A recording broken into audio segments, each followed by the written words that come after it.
Ish-banorja Big Brother VIP, Egli Tako, ka ndarë më shumë detaje në lidhje me projektin e saj më të fundit muzikor Këngën Jetë. E ftuar në një studio televizive, ajo foli jo vetëm për muzikën, por edhe për dëshirën për të qenë pjesë e botës së kinemas.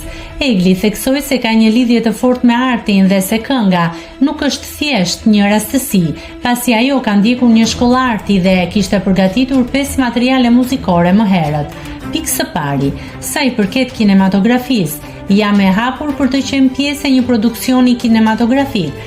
Kënga nuk qëlloi rastësisht. Unë kam kryer një shkollë arti, kam pasur 5 materiale muzikore të bëra gati më parë, tha ajo gjatë intervistës.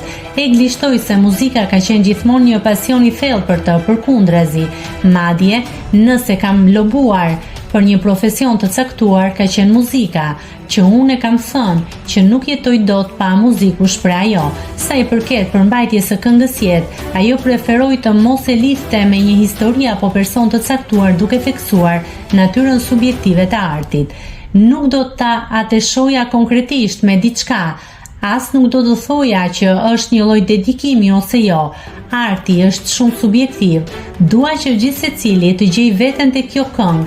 Krijimet e mia janë pjesë e shpirtit tim.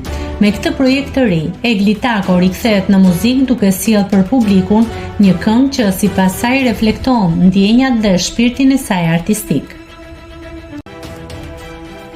Nëse klikoni mbi butonin subscribe, do t'ju shfaqen të gjitha publikimet tona. Ju ftoj t'i bëni subscribe kanalit, të pëlqeni videot dhe të lini komentin tuaj.